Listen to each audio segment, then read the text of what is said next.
It's in accordance with Wisconsin Statute 19.84. Safety message. Thank you for printing it out, Denise. So what I wanted to do is keeping in mind where are we at and what are we doing. And often our safety messages are pertinent, but we're about the students. And my mind led me to where are most of the injuries happen in schools. So I pulled up a little study that was done who looked at the school injuries by year from 2017 through 2021. Any idea throughout the country how many injuries we had during that period? 1.2 million. Double that and you'd be right. 2.4 million incidents required an injured person to be taken from school to the emergency room. So not a trivial thing at all by any measure. And keep in mind, during that period of time, there was COVID-19, so many schools were closed, and the numbers are significantly dropped for 2020 and 2021. Now, this one will be an easy one, a softball question. So, who do you imagine gets injured the most in school, boys or girls? Boys, absolutely. So then I will ask, is there would you think a 10% difference, 25% difference, or 50% difference? 25. There's gonna be a quiz about this? 50%. Wow. So when we think that the energy that little boys can have, it makes me think of not their energy, it makes me think of why aren't the girls more energetic and getting injured? I mean, so part of the mindset for me is, do we not encourage our girls to be more active? Or are they just smart? That's one potential. They may be smarter, but so most common sources of school injuries. There are 12 different activities or products that have been linked to at least 50,000 estimated injuries at schools. Any idea? And these are sports and playground. So any idea what the number one spot for injuries? Playground. Wrong. It would be a court. Basketball court. Yep, that's number one. So as much as football gets maligned, there are more injuries on the basketball court, sprained ankles and broken ankles and those things. Number two is an easy one. It is football. Number three is other sports. And I think we have seen this a time or two with injuries that have happened in the district. Monkey bars. So, That's why they're called monkey bars. yep, that's what those little boys are. Anyway. So I gave this one a little bit, the most common types of injury during this period. Any idea? Falls. Sprains. Sprains and strains, with fracture coming up next and contusion or abrasions. Those three categories represent about 60% of the injuries overall. So I went through that just as we think about where are we at and what are we doing. And when I first had this as a mantra and a mindset is, the more we can do from a curriculum standpoint to teach the students about safety, just to being a part of what we naturally do, the better off they can be when they become adults. But then the practical piece is hopefully it has a direct impact right now. So that was the safety message. Thank you. All right, is there a motion to adopt the agenda for today? So moved. Second. All right, all those in favor say aye. Aye. That passes unanimously. Next, presentation of the fiscal year 2023-24 year-to-date through February financial summaries and consider approval to move to the full board. Mr. McCray. Thank you, Commissioner Argery. Just real quick, and these are usually typically quick reports, to direct your attention to the revenue report. You may recall we discussed last month about how there's been somewhat of a different delivery of our tax receipts over the months of January and February. And so you'll see that noted difference in the revenue report. And so what we'll be encountering over probably our future, right, is not so much a tax settlement in January, but we'll really see those delayed payments come February. And you can see in February revenue reports 3 years ago, and then 2 years ago, and then the current year, and how you'll see that shift in time. That will most likely force us to consider implementing the line of credit in January until those settlements come in February.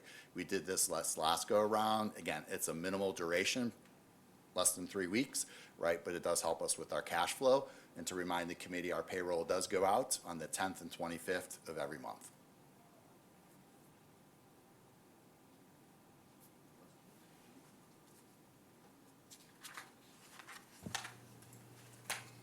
Okay. Seeing no questions, is there a motion to move it to the full board? So done. Second. Okay. All those in favor say aye. Aye. Passes unanimously.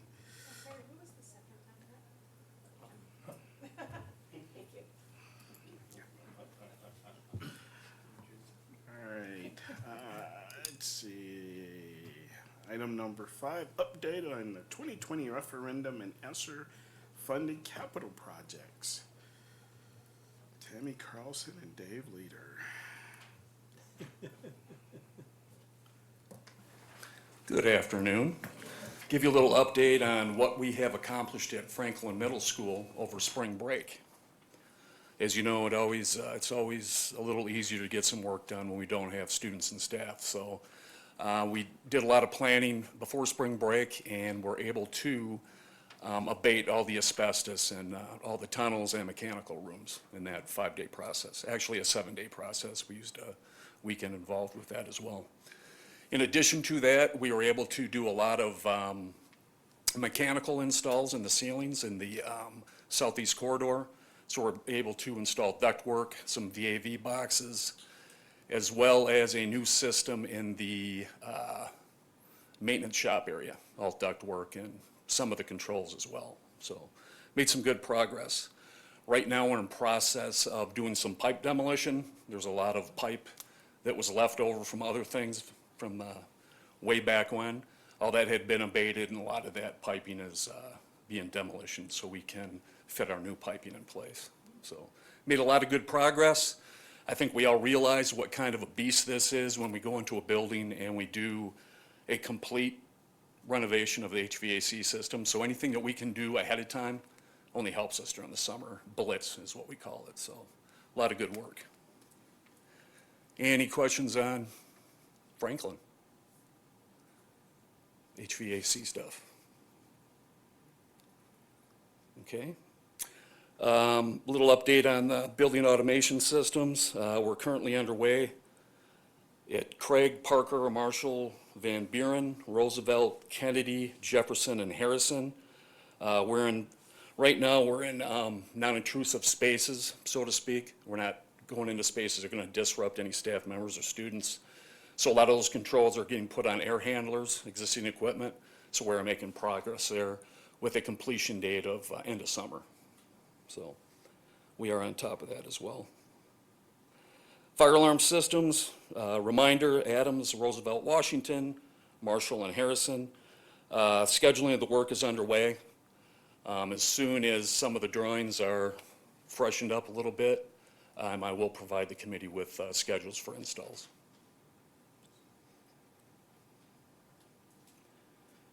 That's what I have to update. If anybody has any questions. Tammy? I'll jump in here about the greenhouse work at Craig and Parker. So we are on target for starting those projects at the beginning of summer break. And our trades have been awarded for the base bid information, and who was awarded the trades with those greenhouse projects is in your memo. As a reminder, all federally funded, including this greenhouse project, requires Davis-Bacon wages to be paid, so that's a prevailing wage.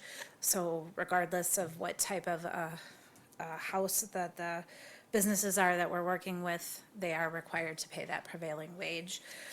We are currently, as we are working on the whole process, we're also working on the furniture, fixtures, and equipment process, the things that are going in the greenhouses. We're working with Cullen on getting bids for those so that we can have those in by the start of school. Anticipated completion date is that September 1st date. Any questions? Yes. Does the prevailing wage work to our benefit, or is it one of those things that balances out where sometimes it does, sometimes it doesn't, but it, Prevailing wage tends to be a higher wage, so it does tend to make projects a little more expensive than if you did not have to pay prevailing wage. Majority of the partners around this area, however, pay those types of wages anyway, so it's not a huge difference. Any other questions? Great, thank you. All right, thank you too for that. Next, information on the district-wide utility usage. Julie Yerke. Awesome. Good afternoon, Commissioners. So I prepared a decade-long comparison for our utilities. So if you want to reference this report. So I took from 2013-14 up till 2022-23. Clearly, that's the last year that we're going to have full information on. And so I have 3 different spreadsheets, and then on water, gas, and electric, and then I do a total comparison for all utilities on the 4th. So I'll go ahead and start with the first spreadsheet, which is on water.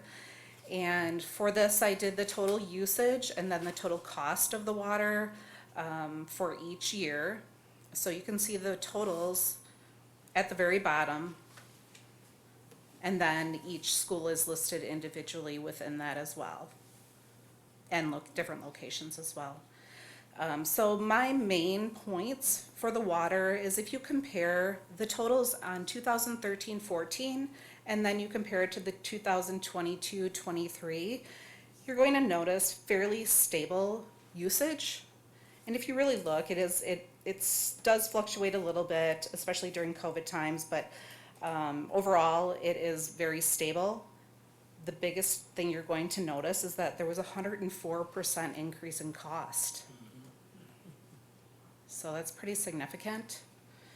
It's mainly due to increased sewer costs, and right off the city's website, water main replacement costs, continued water utility capital improvement projects, and just general overinflation.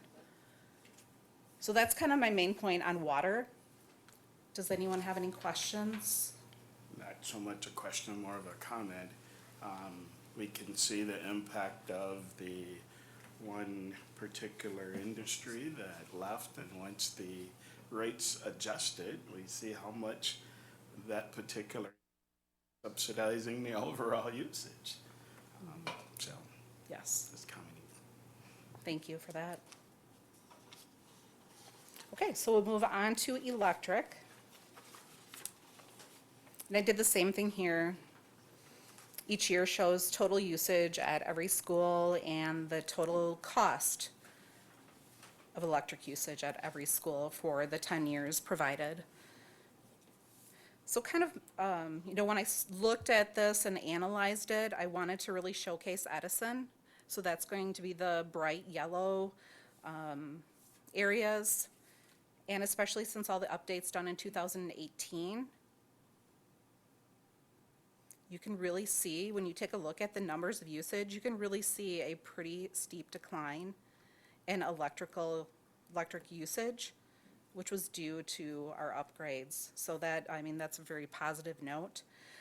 So you will see a slight, a general increase in the costs, even though the usage has been fairly consistently lower. And that is really just primarily due to, just increases in general. But it is fairly stable. Another item that I wanted to bring your attention to is our school, our elementary school that is fully air conditioned, which is Kennedy. Clearly that's the pink area, and they have the highest usage. So it just shows, if we do transition to conditioned air in schools, it will affect our total usage and clearly cost. But it will be clearly beneficial for our staff and students. So I think it is a route that we're heading towards at times. But I did want to point that out. And then you can clearly also see in the blue schools, the darker blue schools, those are our schools that have primarily non-conditioned air. And so they have much lower usage.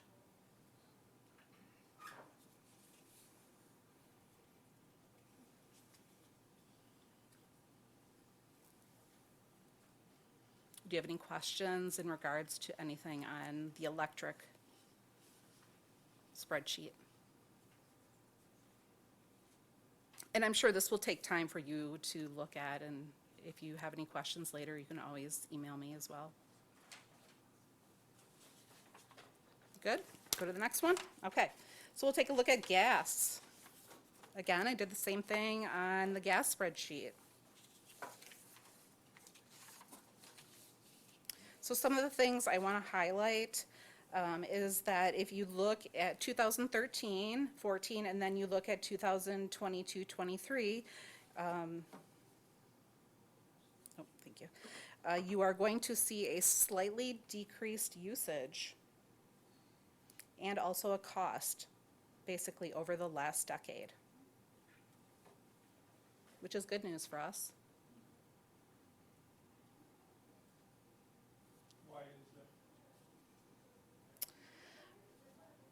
Well, that's a good question. I think, well, so we're going to have some obvious dips in COVID-19 times, but maybe just smarter use that I'm not completely sure on. Huh? Regarding medicine. No, just in general, overall in general. That's not really, I'm not really sure on the exact reason. I mean, we're talking, what, about 200,000 therms. So although it's not significantly less, it's slightly less. Right, but with all the other utilities going, I'm sorry, Greg. Right. With all the other utilities going up, and I don't understand utilities, in a 10-year cycle, this one down, so I'm just curious as to how come this one went down. Is it cheaper? Gas is, or? Well, I mean, you can see we're using less, so again, I'm not completely sure. Right. Dave, would you? Yeah, like Dave said, it could be weather related. We do have some climate change going, so that is definitely Oh, okay. would be a good reason. Good. Just smarter use within our district, possibly. Regulation of our thermostats. So I think probably the biggest thing, John, is that we're paying attention to it. Okay. I mean, at one point, nobody looked, I shouldn't say nobody, because we had somebody specifically for that. But with the level of interest in it and talking through the things we can do, people just simply pay more attention. So that is a huge impact. This information wasn't pulled together before for the board, before this time frame. So I think that is recognizing that it is being seen has a huge impact. I think the other piece, and maybe this is specifically with, as we replace older components, then the efficiency is already pushed in there. Not much else we can call to except for the one piece, and maybe this is something that we can talk through and look at. If we look at the work that was done at Edison, it was done under the old Energy Efficiency Act. So when I look at these numbers, you can clearly see, not so much in the electric piece, but under the gas area, you can see directly the impact of that. Which I'm also kind of getting to, because part of it I wanted to also point out is that our oldest elementary schools have the highest usage, which is the dark blue. So that also highlights exactly what Greg is indicating. But at the same time, if you look at Washington 10 years ago, they were at 52,000 and they're down at 39. I mean, yes, it's higher than the average for the other schools, but you know, that's 11,000, whatever they call these things, therms, decrease in 10 years, so that's still pretty good. That is very good, actually. I was just looking at the comparison of maybe some other schools to see if they were aligned the same way. Some are, some aren't, from 2013 to, 2022. Also, keep in mind at Washington in 2018, we replaced the boilers there as well from the original boilers, so. And, getting back to Edison, what we are currently doing at Franklin, right, is exactly what we did at Edison. So I'm talking about when you put in, all your pumps and all that kind of stuff, you're looking at variable freak drives that go on there, right, that control your electrical usage, ramping your motors up slowly, right, rather than basically the analogy I like to use is, an automobile hitting that gas pedal from 0 to 100%, right, to get that big surge of energy. Now it's a slow ramp up, right?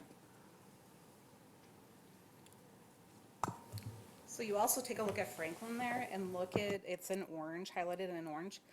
Look at the usage. I mean, and compared to the other middle schools, it's much higher. So it'll be interesting to see what our updates, currently at Franklin, what the results are. I think that'll be fun to watch.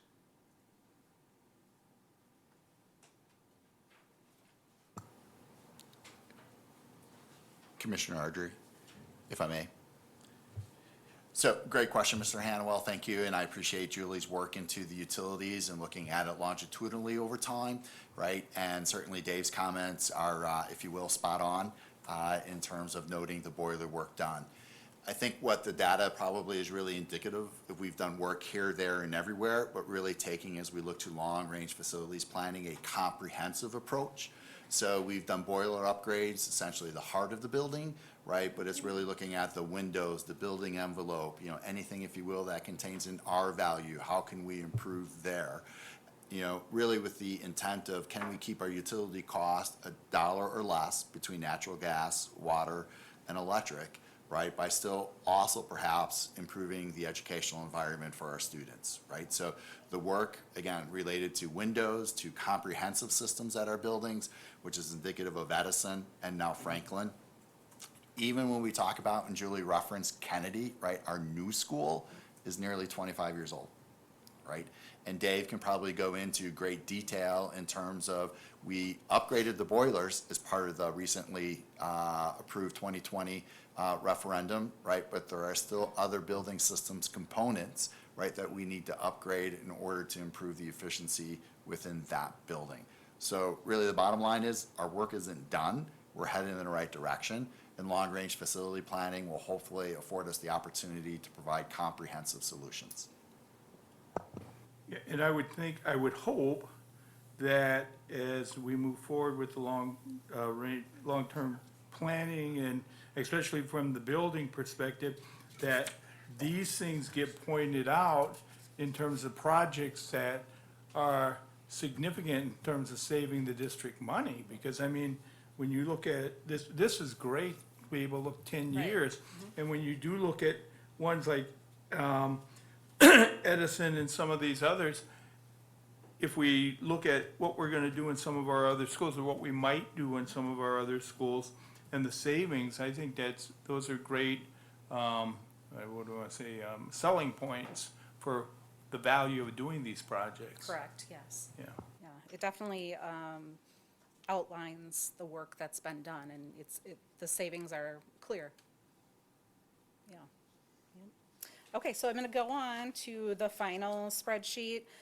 So I took the square footage of each facility, and then added all the costs together and figured out a total cost per square foot for total utilities. And again, it's for the last decade. So you can, at your leisure, take time and take a look at,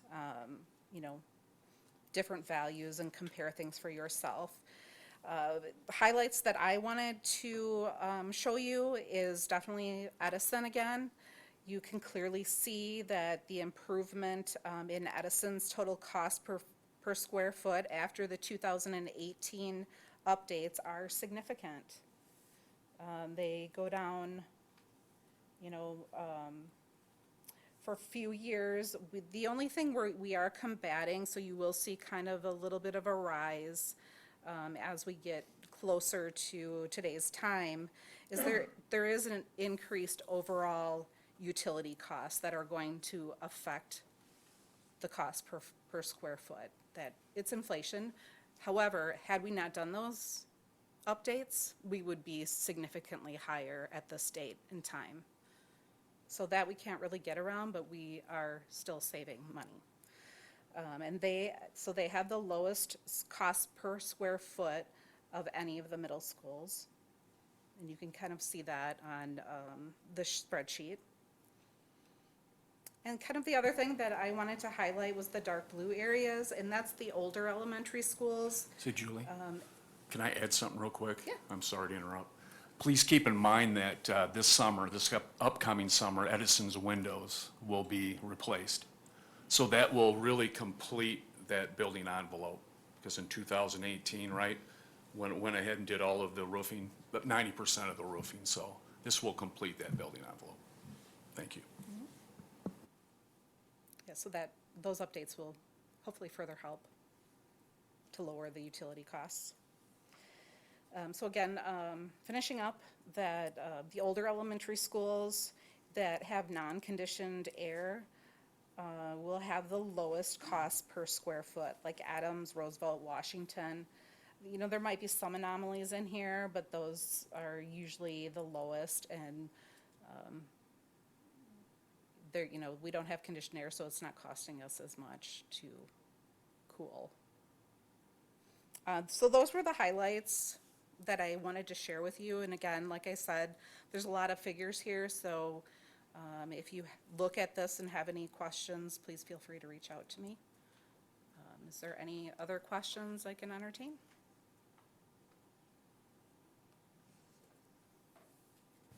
I don't necessarily have a question, but thank you for this. This really helps us explain to the community that we're really watching everything for the district to, save the taxpayers' money as well. Yeah, thank you. Yes, you're welcome. Yeah, as I listen to it, I've listened to a lot of good suggestions and good information from you. And obviously, the district is following this information and using it. And some of the hints that we should look forward to, because we're probably going towards a referendum, is this is an argument for. But I'm wondering if we should be making this a regular thing, a small committee or something to be looking at this. And as we look at the figures each year, because I think you've drawn them together well, is what can we do to utilize this and transport it to other schools? What is maybe missing or part of something and that, so that we can really present it better, maybe, or maybe not better, I don't wanna be that way, because you've done a nice job. I appreciate the work this takes, and that, but I wanna be able to utilize it better and see it more up to date. I don't know, monthly, quarterly, or something, is what I'm thinking. So I'd like to throw that idea out and let somebody come up with, run with it and say, this is what we can do to utilize that. Sure. We have, I mean, I think in the past, there has been quarterly updates. You know, I don't think, we've done that for a while, but there used to be quarterly updates. Not in this manner either. No, I wanted to give a historical view overall. You don't see as much movement quarterly, per se, where this really gives you an outline that can show any updates to our building and the effect it really did have long-term. Versus quarterly, you might not see quite as much change. I'm also thinking of people bringing up other ideas that may be incorporated into it. Take a step to the next step or next level or whatever it takes. Sure. And I think that's part of the long-range plan as well, too, is to utilize, the information provided and make good decisions. Fantastic. Thank you. I am glad we came up with this as measures to do.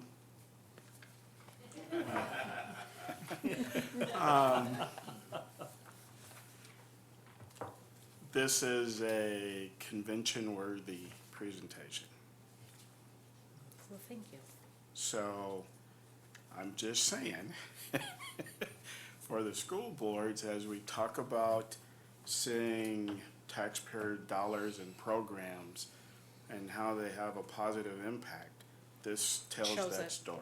It does. So that's what I'm like, it's a convention-worthy project, a speaking point. So if I happen to be here, I'll gladly assist with the presentation of that. I see Mr. McCray is shaking his head, so I just want to throw that out there. So thank you Okay, very wonderful. much. All right, thank you. Okay, thank you. Okay. Next, update on long-range facilities master planning. Dave and Dan, Dan and Dave. Go Thank back you in very time. much. I think we have just one. Which one? Boy, they all look alike, don't they? Next one? That one.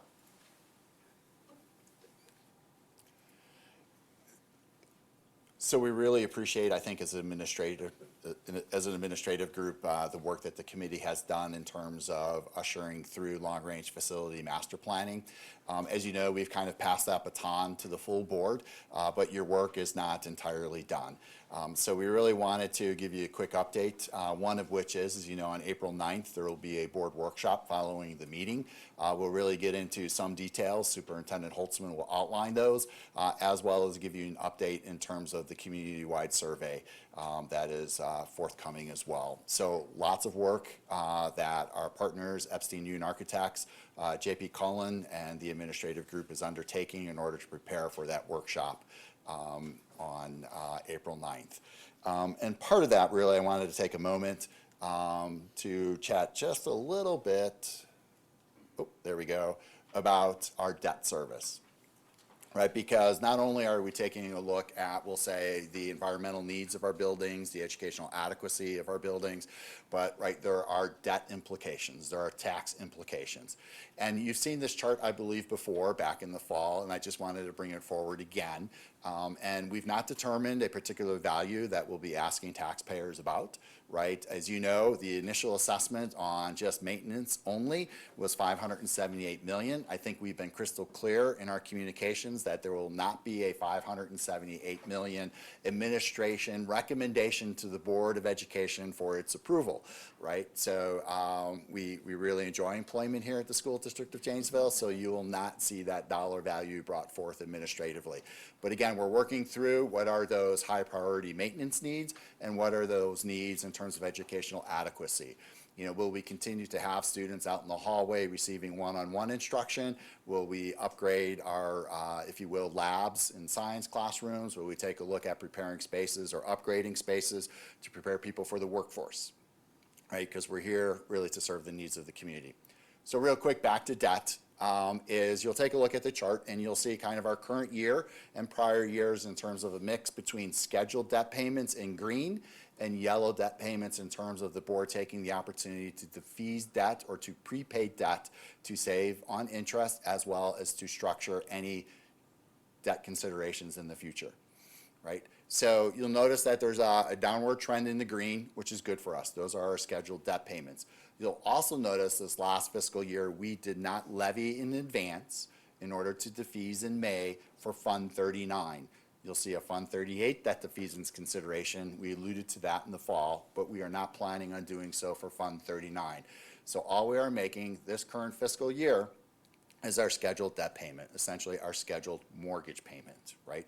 And of course, we don't know what's in year 2 or 3 out from that. If we have an opportunity to do so, we will do that again. The committee may recall the reason we did not levy in advance is because we saw an increase in our low revenue limit ceiling, right? So we went from approximately a 49.7 million levy to a 47.6 million levy to just over a $50 million levy, right? And if we were to levy in advance, right, we really would have been tacking that on. So we were very conscientious, right, in terms of just taking that allowable low revenue limit ceiling increase only and taking full advantage of that, not levying in advance, right? So we didn't want to do kind of a 1 and 2 to our community for that, right? So, but what you see is, and what we're trying to illustrate here is really kind of the bridge, even though you see a bit of a dip in terms of replacing old debt with potentially new debt, right? And this is just for illustration purposes to let you know administratively what we're considering. We're not looking to like jack it up with some sort of, really 45-degree angle increase, if you will, in our debt service, but we are really trying to stabilize that, increase that, right? Because the reality is we have significant needs. So our current green payment right now in 23-24 represents approximately a $6.9 million payment to debt. That's related to both the 2006 referendum as well as the 2020 referendum. And we're almost done paying 2020, right? So the blue would potentially be all new debt. It's not going to be that line, right? But again, for illustrative purposes, we want to let you know we are working with our financial advisor in terms of what does that look like. But most importantly, what really are the needs of our children in the classroom, the needs of our facilities, and really let's try to look at scope before we assign a dollar value to it. You'll get more information again on April 9th at the board workshop.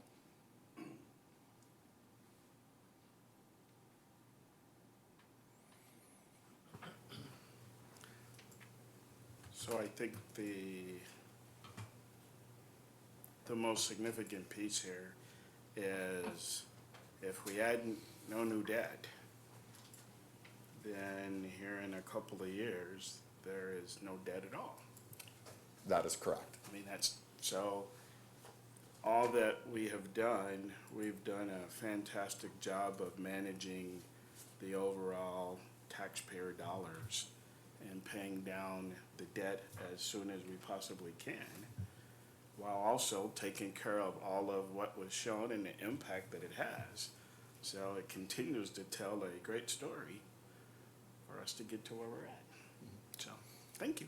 Absolutely. And just, I'm sorry, if I may, one more. We did Superintendent Holtzman and myself and I believe Allison DeGraff attended the last community forum. And again, our participation in terms of outlining our long-range facilities planning, our participation in terms of the community was perhaps not at a level we would have liked, right? But we still had members of the community. I may have mentioned this at the last Finance, Buildings, and Grounds Committee, is as a district, right, we cannot look to borrow for any more than $1 million without voter approval.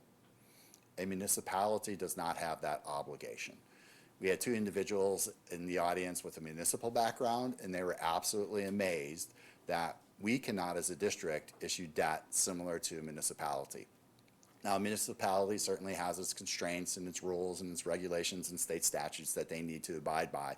But you recall, a municipality does not have to go out, we'll say for a $15 million borrowing, dependent upon voter approval. Anything over $1 million, we do. And that $1 million is within our revenue limit authority. So theoretically, we would need to reduce our operating budget by $1 million to seek $1 million to go out and borrow, right? So that's, you know, we don't get to keep our operating level and add $1 million. It's within our revenue limit authority, right? So just to keep that in mind relative to debt management. Nor can we support community projects. Anyway, well, I mean, if you have $2 million, why not? It'd be great. We'll take it. Okay, thank you. Next item, update on indoor air quality project. So real quick, Nick Johnson from McKinstry is not able to join us, so we do have Nick Labish here. Nick was with us the last time. In the committee, we recall that back in November we had an update. We've been really working on our homework, so to speak, in terms of we placed sensors in each of our elementary buildings as well as Edison. Right, so Dave's team was instrumental in that. There are times, you know, wireless element went down or so there may be some incomplete data, but that's really minimal. So back in November, the committee received a report. We talked about IAQ, in particular carbon monoxide, humidity, and air temp. We broke that out again for the 12 elementaries as well as the middle school. One thing that you may recall back in November we noticed was Kennedy was rather consistent. The other 11 elementaries were not, right? And so we asked our friends here at McKinstry to go and take a look at generating a report for January. Right, it was really cold. We had a couple of cold days in January. We had a couple of school cancellations, which also have an impact on occupancy, right? But I think you'll see some interesting data that Nick will review in the it's not a PowerPoint, it's actually a PDF that you have. Nick? Thanks,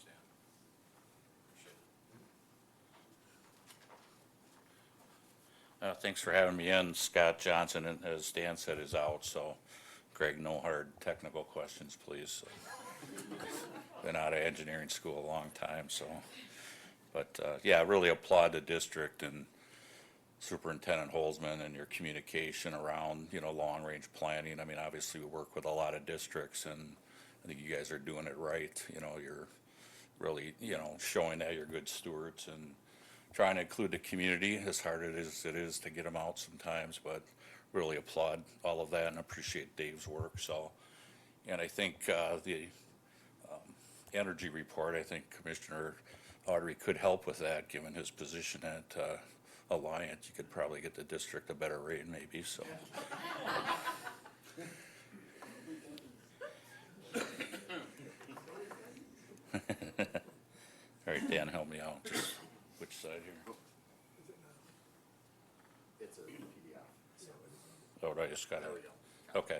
So just a reminder, we reported out in November. I think we showed a lot of summer, and obviously carbon dioxide is a function of the amount of outside air you're bringing into a building. It's a function of the amount of students that are in, you know, the space. And I noticed, you know, in your last meeting, you talked a lot about teacher ratios, and I think you guys are, you know, really good in terms of that. So I think, but it does ebb and flow based on that. So these are the sensors that were deployed. I don't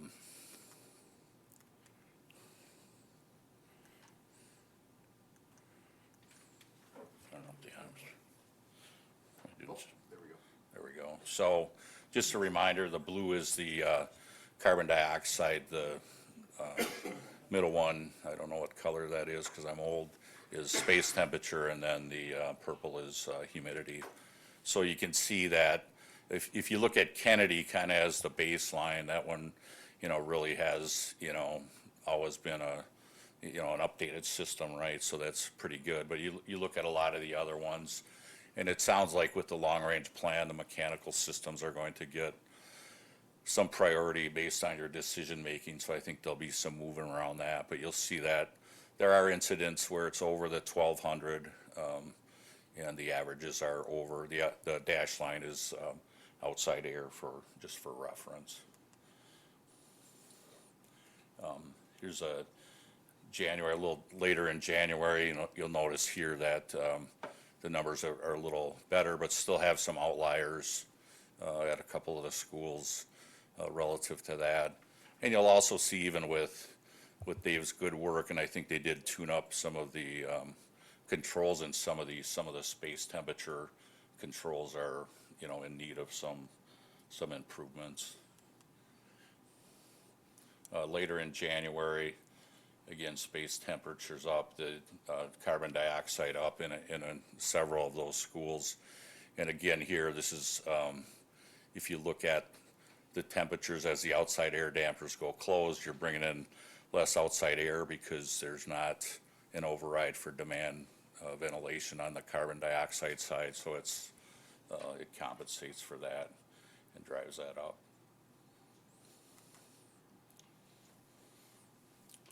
This is late January, again, kind of similar to the last week. There's a week in February here that, I think it's the 13th, where it was a really cold spell. Yeah, this one here, where you see it, where a lot of them have, again, here, you're probably looking at lower outside air. And again, these systems, like Dave, what's Adams? How old is Adams? Year-wise, 39 for the building? Yeah, 39. So you can imagine codes and, systems degrade over time too, right? A fan motor and those types of things from years ago just aren't able to do it. The codes have changed. ASHRAE now says that you need 7.5 CFM per occupant. A lot of those systems weren't really designed for that, so thankfully you're running, lower student ratios. But I guess in all, as you look through the data, it just is another validation of the need for mechanical system upgrades in these schools. So, and I think this was the last one here where it's, again, some outliers that are well above there. So not the most exciting report. It's not as exciting as Dan's finance stuff, I know, but and we didn't have any pie charts. I know you guys had like 1 million pie charts the other night, but again, I do applaud the process you're going through. I'm sure it's tedious at times for the administration and the board, but I think you'll end up with a good outcome. So that's really all I had, Dan. I don't know if you wanted to add anything relative to that. So, quick question, Nick, and not a super technical question here. Thanks, Greg. If we were looking at, to say, a particular standard that we're measured against, our standard or ideal conditions, what would that picture look like compared to what we see? Yeah, so ASHRAE's a little elusive on their standard for what's an ideal carbon dioxide. They treat it more as an outlier. So I think the 7.5 CFM per occupant would probably be a good baseline. And I think too, as the story unfolds on the master plan, I think looking at some funding avenues, Dan was talking earlier, we were having a brief discussion around some federal funding, and obviously you don't want to confuse the issue right now, but there are some programs out there that do help with some of these, as you look to maybe do more than what's included in phase 1, so thanks.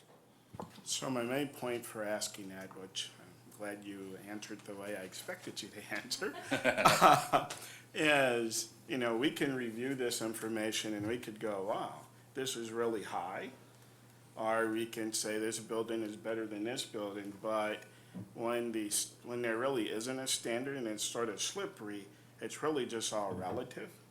So it isn't necessarily good or bad, it just sort of is what it is. And we can improve it, but it isn't to say what we have today is any concerns or issues. Right, exactly. So, but it can get better.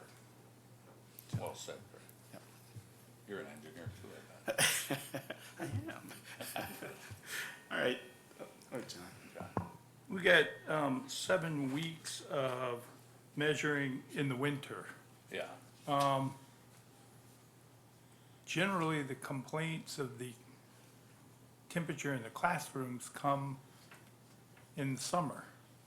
Do we have that data too to yeah, show? I think the November report kind of showed June, summer school. Okay. Start of school. So we have that somewhere where we can look, because I mean, as I look at these, it's like, oh, 68 degrees in these classrooms, that's pretty comfortable. I mean, yeah, it's winter time, but, you know, I've been in there, you know, in April, May, or even September, and it's like, okay, it's a little warm in here.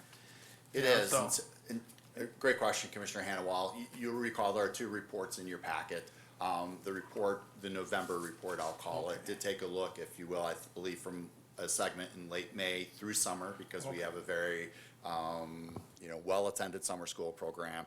And then really capturing, because we were sending teachers back to the classroom in late August and early September, and then we went into September as well. So we were kind of taking a look, if you will, from May to September, with some selected weeks. Commissioner Ardrey's point is again spot on in terms of, there's no immediate CO2 concerns, right? We're okay, right? But when we look at the ambient air temperature, right, we are, if you will, inconsistent when we compare Kennedy to the other 11 elementary buildings, right? And I think as part of our long-range facility planning, right, not only are we taking a look at the environmental conditions that are being monitored, right, the windows, the boiler systems, the energy usage that Julie was reporting on, really it's trying to, how do we create that composite solution, comprehensive solution, I should say, in order to improve the learning environment to where, whether you're at Adams or Wilson, it's the same learning environment if you're at Kennedy. And again, there's improvements that we can make at Kennedy as well, right? And that was also one of our goals in terms of leveraging ESSER funds that Dave and Tammy reported on and bringing Franklin online from a conditioned air standpoint to where it's on par with Edison as well as Marshall. Again, still lots of work to do in those buildings, but really trying to comprehensively move into a solution that's district-wide and not a la carte.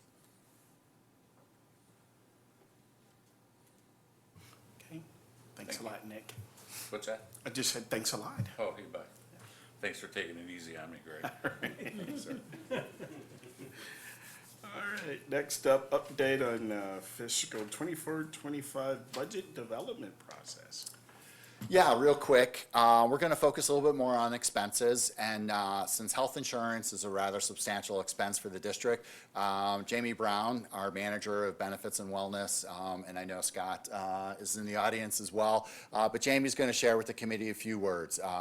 Certainly there's a traditional report to PPC, policy, personnel, and curriculum, right, but there is a financial component to our benefits, so I appreciate Jamie's willingness to share at a very high level her thoughts relative to where we're at with health insurance. Before we get there, real quick, and you have a copy of updated budget assumptions, and I'll just take you to page 2. Just a reminder, bullet point number 18, we are pretty much locked into we are locked in, I should say, not pretty much, to a 4.12% base wage increase. And when we look at that 4.12% base wage, that will essentially net out to a 3% increase for staff, right? So we'll be embarking soon. I know Scott Garner is focusing on arranging a time with JEA, and then certainly we have other groups as well that follow suit with what we do with JEA, but just to lock you in on that. The total certified package, when we net out that 3%, is really about a $1.5, nearly $1.6 million increase for certified staff only, right? It's probably about another $1 million for non-certs. And I'm sorry, I don't have that specific number in the packet. I'm going to just jump down before Jamie comes and speaks to item number 19, right? You may recall there was a February election, right? So a couple school districts piggybacked the February primary election schedule. There were 5 ballot questions out there, right? And there were 2 that issued debt, 3 that failed for a total of 5. There was 1 non-recurring operational that passed, 1 that failed for a total of 2. And there was a recurring question, 1 that passed, 2 that failed for a total of 3. So in total, there were nearly $220 million worth of ballot questions in February. In April, it's going to be over $1 billion, and you will most likely see an even larger number come November, right? But keeping you abreast as a committee in terms of the financial issues that districts are encountering, both not only from a capital improvement perspective, but from an operational perspective. And if you will, the benefits of going and not going, I'm emphasizing not going ever in February, right? So never go in February if you can, right? Spring is pretty good. November presidential elections, November gubernatorial elections are much better, and there's very little difference between the presidential and the gubernatorial, but that's when people come out to vote, right? So just a word to the wise there, and then I'll turn it over to Ms. Brown. Thank you very much. So I'm just here today, I'm going to provide a brief overview of where we are with our current health insurance benefit and some 24-25 budget assumptions. During negotiations last year, the district did face large increase during our renewal. With those increases, the district did implement a plan design change, and we added an 80% co-insurance for the employees. So what we did is, after the deductible, the employee was responsible for 20% of the claims, okay, up until they hit their out-of-pocket max. As we began planning for the 24-25 school year, we initially started with a 10% increase. As we are working through negotiations and working with our brokers, we have increased that amount to 12%, okay? And so just to kind of provide a little bit of feedback on what is our drivers for these year-over-year high increases, one of the reasons would be our MLR, which is our medical loss ratio. And so what that is it is comparing the amount that we pay in premiums to the amount that the insurance is paying for care rendered, okay? So, for example, for the year of 2023, from January 1 through the end of the year, Mercy had a medical loss ratio of 127%, okay? Our goal would be to be at 100 or less. Dean came in at 147%. Yes. So, in addition to that, we also no longer have the protection of rate caps. As you recall, back in 2017 and 18, when we received our renewal, we either had a max 9% or a max 13% come in. Those are no longer available, as they're trying to kind of bridge that gap from our medical loss ratio. So we are continuing to work with our brokers, and we're just working on ways to reduce the district cost and the employee expenses as well. Any questions? Okay, thank you. I guess not a question, but more of a comment, and it is unfortunate to have those loss ratio numbers. But quite frankly, the unfortunate part is the rest of the story. That means employees and family have had significant issues. So, I mean, let's not lose sight of what the numbers really mean. So as we think about the current concern that we must always have, we have to think what the numbers really mean.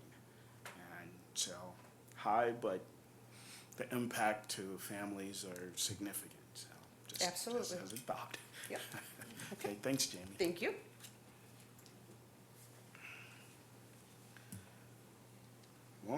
Not long range, long-term fiscal planning for operations.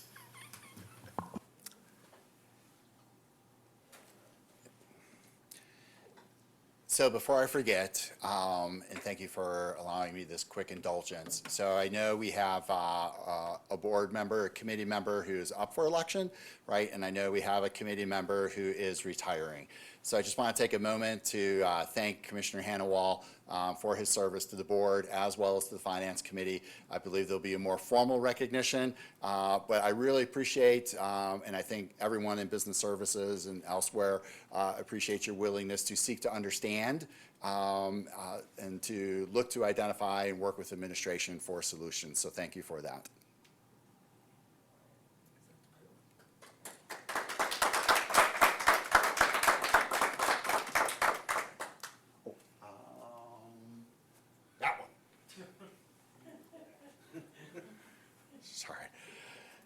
We'll, you know, Denise, in a very friendly way, was chiding me for the number of presentations for this committee member. So, real quick, we really want to take a few moments to talk about the long-term operational future of the district related to finances, right? So we have spent a great deal of time talking about long-range master facility planning, right? But we cannot forget that the 24-25 school year is the last year of a 4-year non-recurring operational referendum that will top out at $14.5 million, right? Which is a significant value.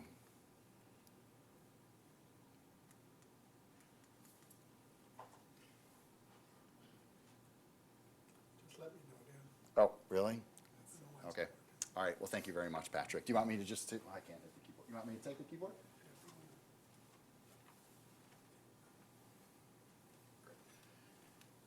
So real quick, 2 objectives is to understand the state allowed revenue limit increases over time and to really also talk about the value to this district as well as many districts in the state of Wisconsin of an operational referendum. So you may recall, right, still in the kitchen, but I believe Superintendent Holtzman has shared with you really our 4 priorities of the district, right? Academic excellence, staff excellence, operational excellence, and our partnerships with families and the community as a whole. I think of the South Central Wisconsin Builders Association, right, in our work that our technical education and Woods program has with that particular entity. Another reminder, right, we can't hit this home enough, right? So Monroe Elementary, again, kudos to them for achieving a Blue Ribbon Award. So a little bit about that. And then I'm going fast, right? Oh, shoot, you think we can play the video? All right, we'll skip the video, right? We'll be conscientious of time for the moment. And here's a graph, right?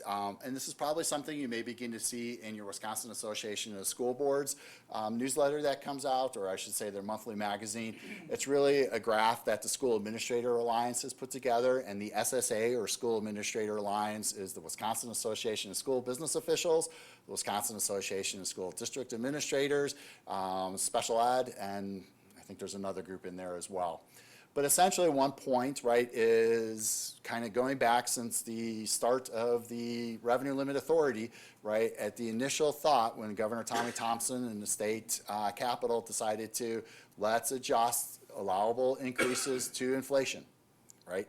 And so we saw that, and then it stopped. If we were to continue, that's what you would see in that orange line going up, right? What we actually incurred in terms of allowable revenue limit increases is the gray line. And the difference is $3,190 for the School District of Janesville.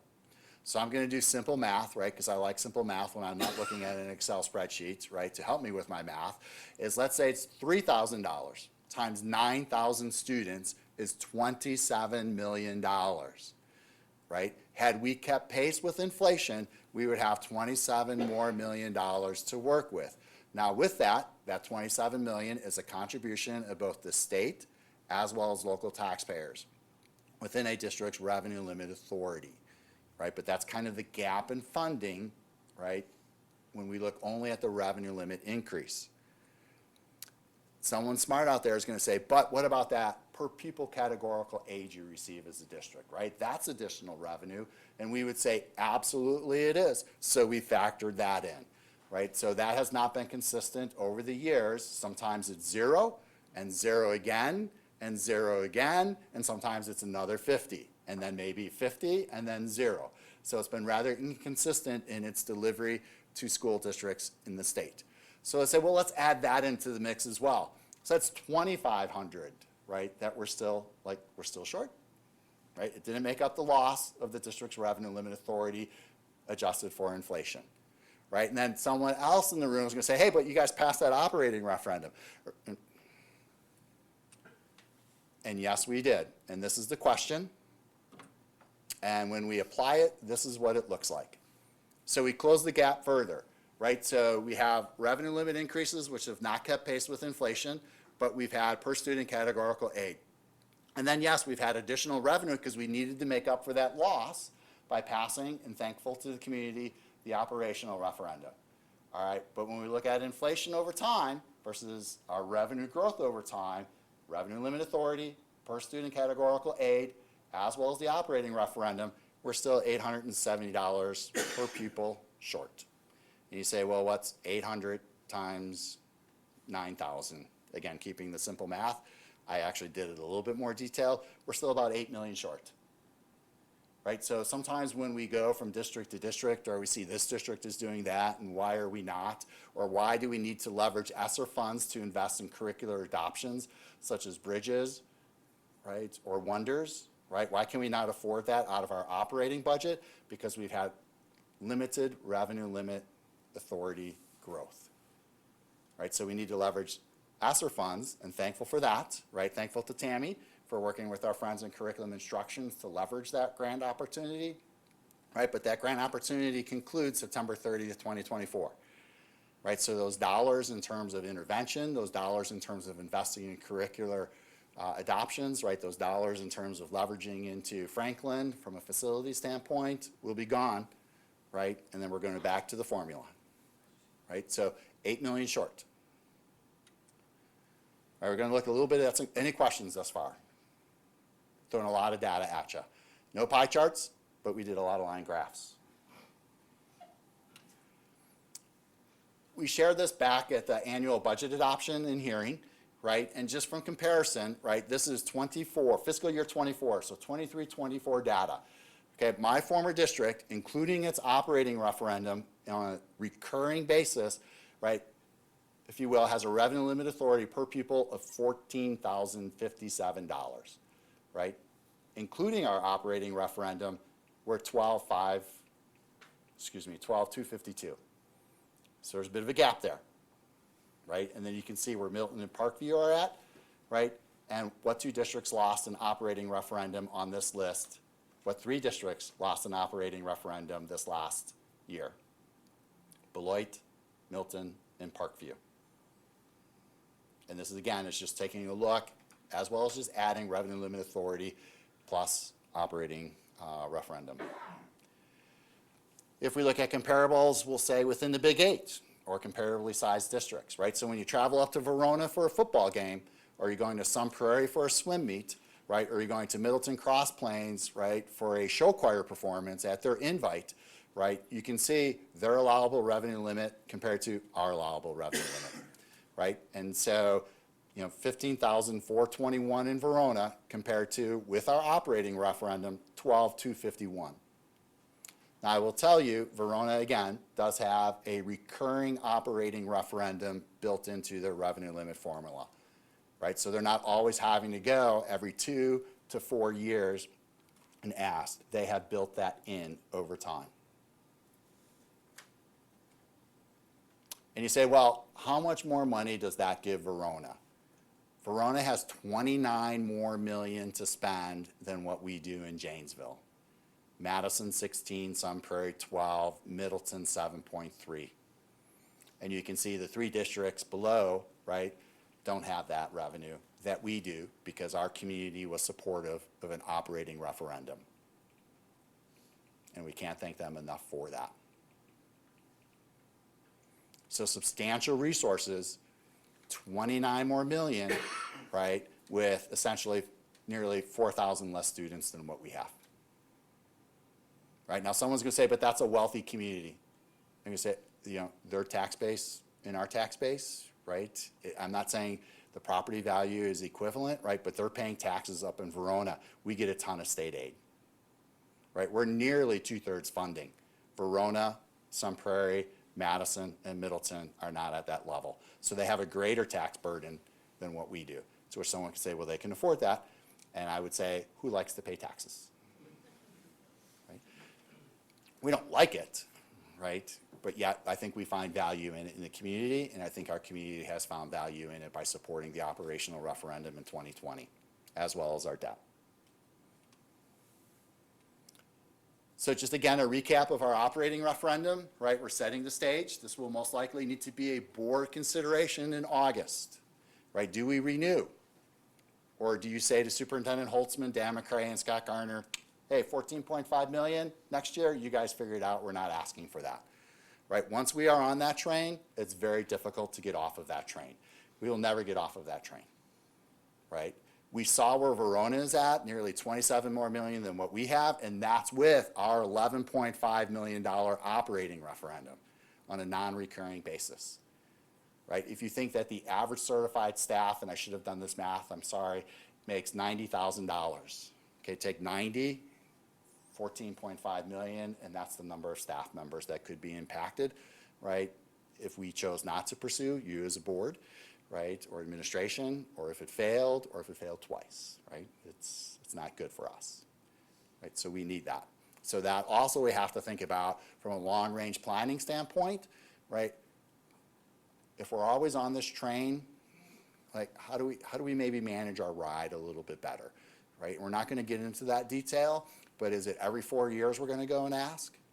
Do we maybe eventually consider a non-recurring? Is the community ready for that? Excuse me, recurring?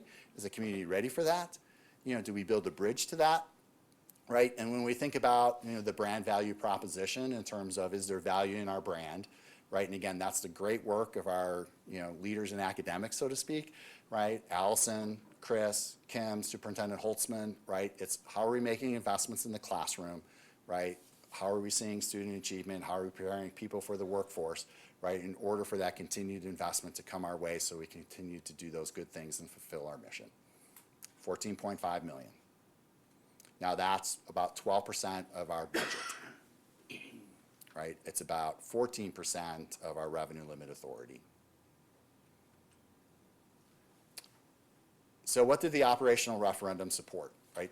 You may have been stopped at church, in the grocery store, at a ball game, right, is one, right, and you've heard this from Superintendent Holtzman and Scott Garner in terms of at those transitional grades, we're able to maintain and target small class size, right? We're not necessarily, you know, following TPR at the elementary level of 25-1 in kindergarten. That's not in a kindergartner's best interest. We're maintaining and targeting small class size at those transitional years, right? We continue to make investments in technology. When the private sector invests in technology, they reduce their costs. When we invest technology, we don't reduce our costs. We're looking to enhance the learning experience.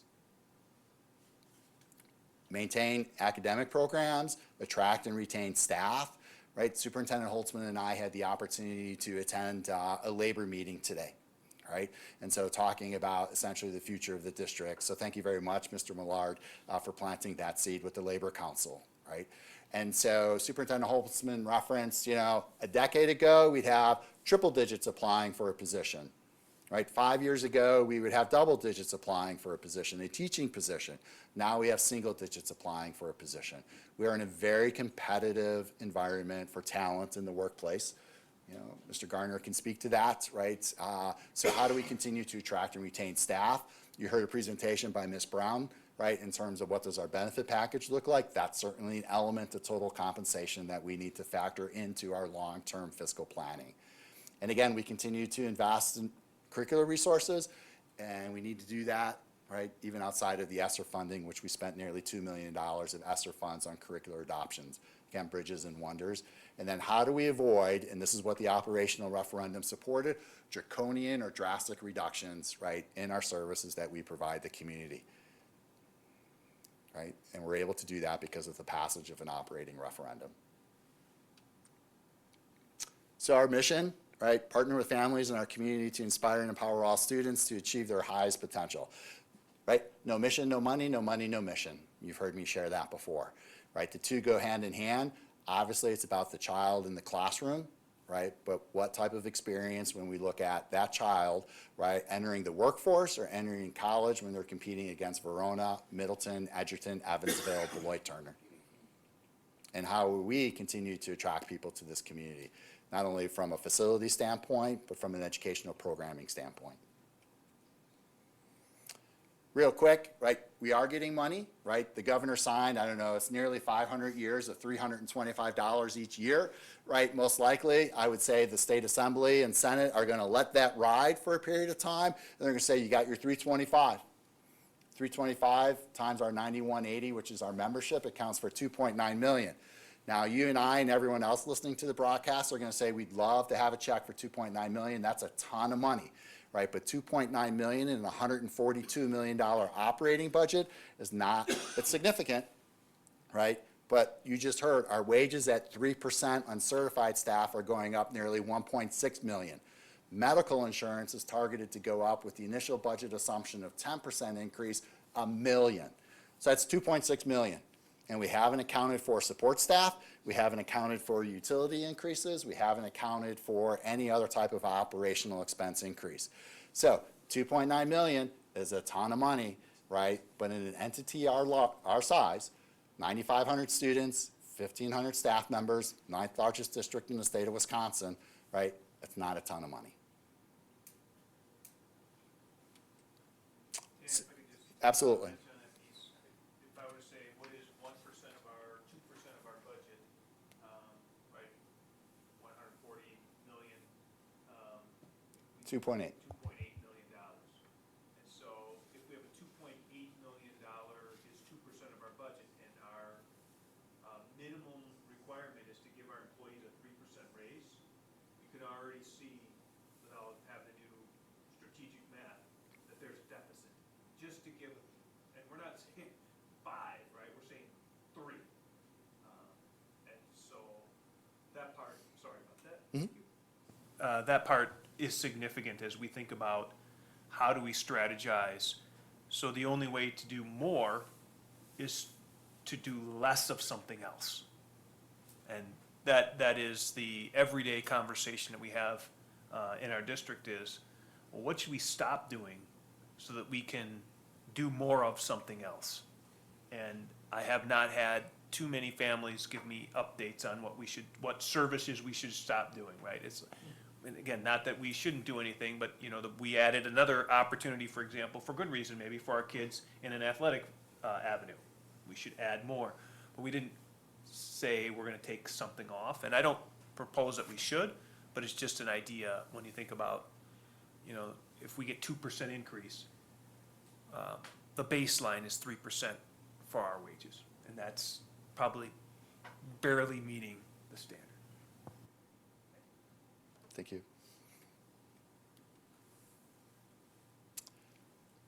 Any questions?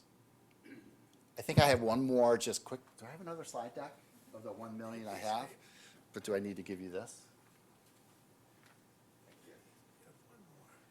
So you may recall as part of our budget assumptions, we were talking about how do we defease Fund 38 debt, right? And again, I know this gets really granular, but you've been great in terms of embracing some of the concepts of school finance, right? So Fund 38 debt is within our allowable revenue limit authority.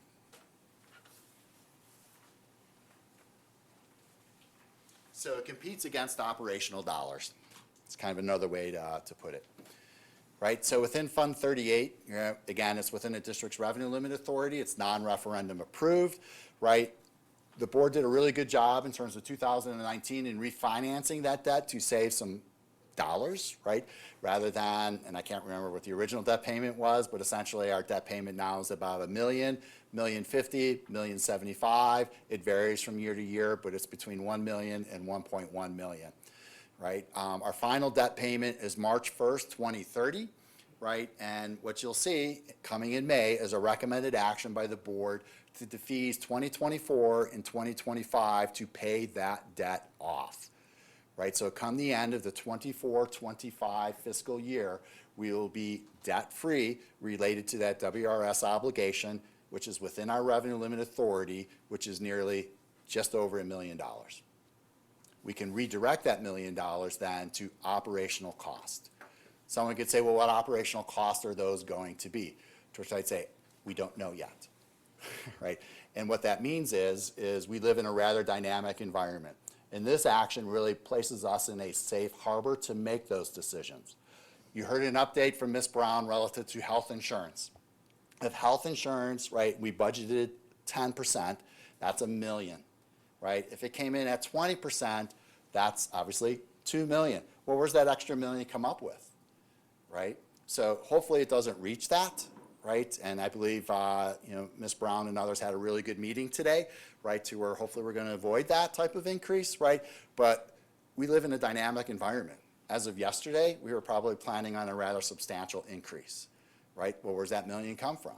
right? So how we manage our debt, and particularly our debt within Fund 38, affords us an opportunity to place us in a safe harbor, right? So we say, well, if we dodge that bullet, what's next?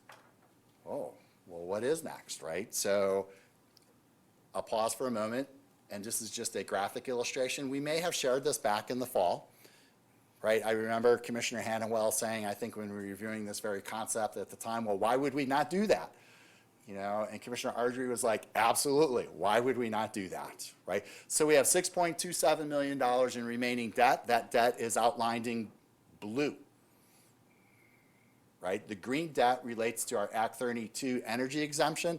We tax for that, right? So we can't really control that because of the type of exemption that it is. But we can manage our blue, which is our WRS obligation that we refinanced back in 2019, and we will pay off, right? So you'll see it's scheduled to go to 2930, right? We're hoping to pay that off sooner, free up that nearly $1 million to where when we look at wages or we look to a curriculum adoption or just to our normal everyday options, we have a little more room to breathe, and that elephant is not sitting on our chest so much.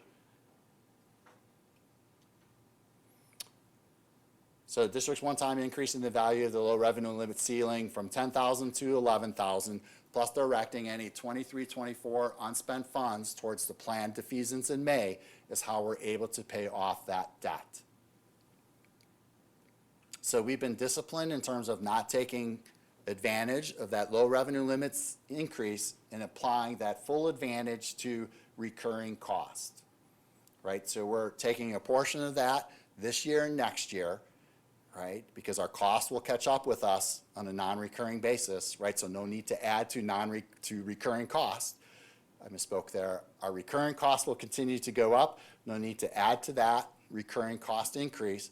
So that's why we're taking the advantage of the revenue limit ceiling increase, applying that towards 38 debt this year and next year. We will still levy for 38 next year, but we will be completely paid off if the board chooses to do so. I can't do it. Y'all need to do it.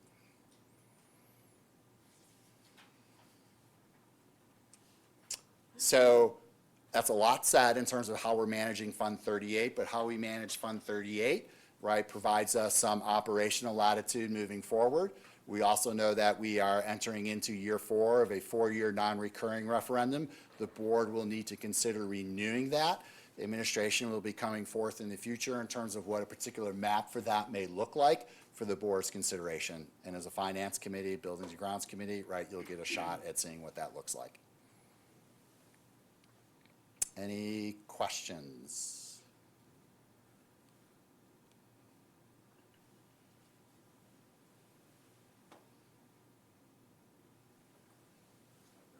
Okay.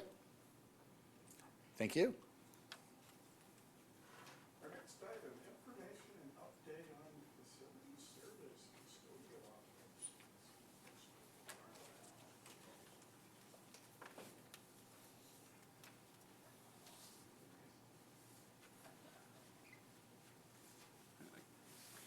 Good afternoon, Commissioners and Superintendent Holzman. I'm Dave Farwell, Facility Services Manager. We have approximately 90 employees, both full-time and part-time. We have 19 facilities, 20 including Chestnut House. Under that, we have approximately 9,500 students, 1,500 staff members, and within the facilities, we have about 2.2 million square feet that we work on every day. I'd like to touch on some things that you've seen in the your school board pamphlet. I want to highlight some of our accomplishments and things that we're working on currently.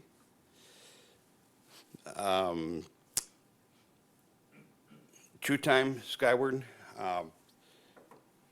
This January, we implemented Skyward, which is a paperless system. So we're transitioning from a paper timesheet to digital timesheet.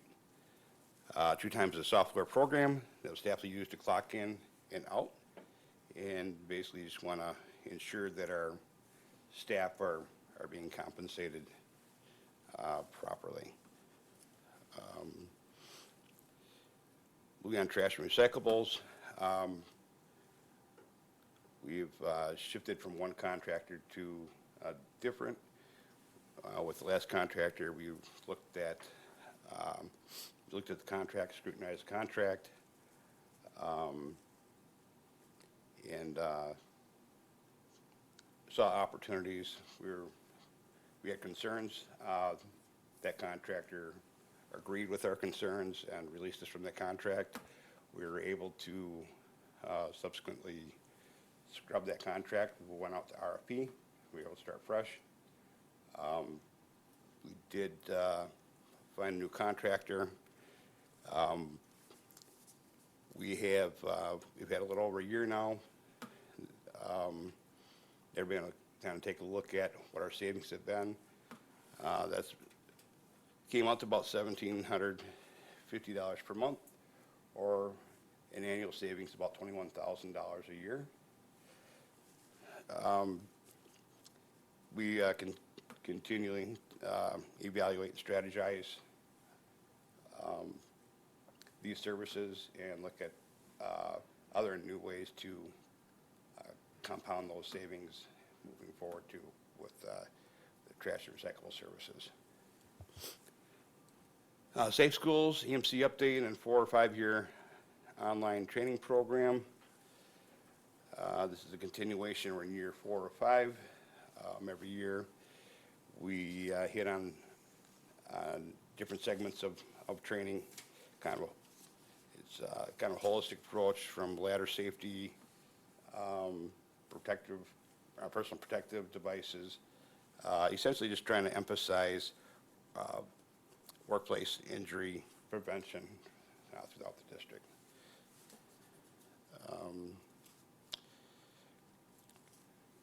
Part of this is also required through DPI, mandatory reporting, child abuse, child mistreatment, reporting of threats, school violence, confined spaces, and several more.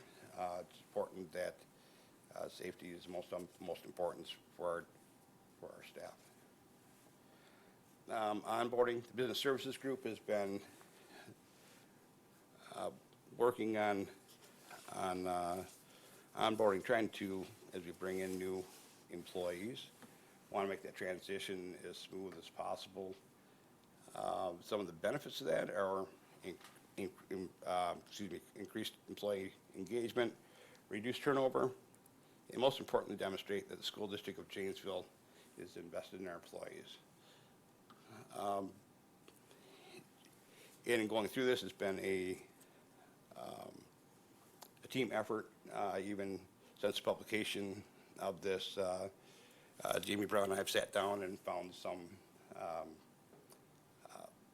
other areas to strategize and just save time, energy, money as part of the training program. Vendor negotiations, we've taken an aggressive approach to demand better pricing from our vendors. They've responded, and in fact, we saw quite a reduction all across the board. With these savings, we want to use this money to reinvest in our program, whether it be in equipment and whatnot. Better equipment means more efficiencies,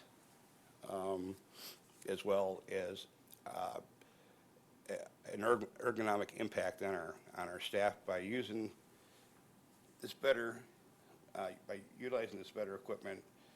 There's a lot less bending, stooping, scraping, manual labor. Goes back to the old saying, work smarter, not harder.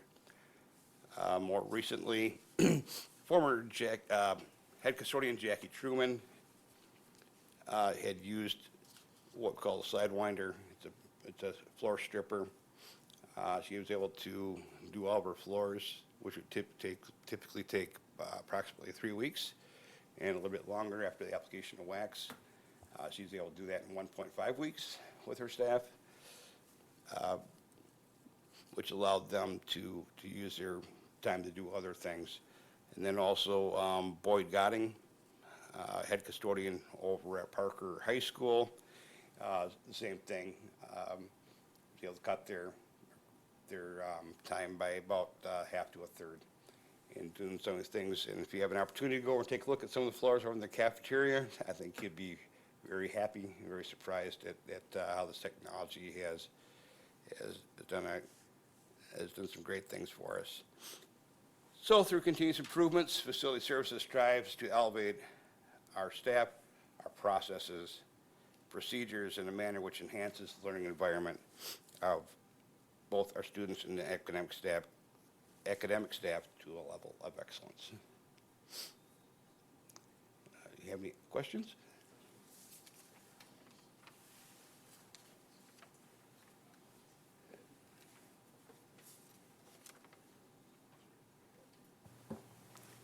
Thanks, Dave, for that. We don't hear much about that, and so I'm really glad that you came today and kind of clued us in on what's been going on. Thank you. Thank you, sir. Appreciate that. Yeah, that was exactly, and we're looking at the agenda, and you guys didn't give me any agenda items, but this is when I really wanted Dave to come in and share. We look at all of the touch points we have of our students, and we've talked food services, we're always talking about our teacher leaders, but behind the scenes, we're talking maintenance plans, we see Dave every meeting. We don't necessarily see Mr. Horwell, and knowing the great work that gets done, because I've been in the buildings, we see him, and I thought, let's highlight the group and really say thank you for the great work that probably doesn't get the credit it deserves nearly enough. And recognizing that we're focused on saving everywhere we can, and that continues to help. So, thank you. I have one more thing. Speaking of gratitude and thank you, I do want to thank Kristen Osterlander from District Office. She's our Skyward School Business Specialist, as well as like to recognize Jessica Hafner, Payroll Specialist. During the implementation of Skyward, they went out to all of our campuses. Throughout the campus, they sat down with people. They've answered a lot of questions in regard to, there's a lot of, I think there was concern, there was fears. I think they've done an excellent job of bridging those fears and helping bring this to fruition. And I just think it's important that they've helped bring us into the next step here. So I just wanted to also recognize them. Thank you. Thank you. Okay. Future committee items. Well, I think we will forego that one. I mean, maybe we can come up with future committee items, but a schedule of next meeting and any of that, I think we will forego that and see what the results of the election looks like and the committee makeup. So thank you all. It's always been, I guess for me, the end of our year-ish, kind of, for committee with the board. I like to just say thank you. I think, now I know for a fact, when I'm able to sit in front of groups and talk about, well, what have you done, Greg? But really, it is the great things the committee's done, we as a board, and really has pushed the district along to be significantly improved in this area compared to where it was the beginning of the year and the year before, and we can go back for the last almost 16 years now. So I feel really proud of really what we've done and the education of the board. I mean, I think that's probably the biggest piece, because school finance and this area is one of the areas that is probably least understood. But I know for a fact, thank you, Mr. McCray and your team, to done a great job of educating us So as we look at, the next steps for the board and the decisions to be made, we are armed with information to make great decisions. And we can see the benefits of the decisions over the years. So, and I'll say thank you for allowing me to have a bit of a monologue here. But just thank you. So with that, we're adjourned. Mayor, I want to thank you for what you do. Appreciate it.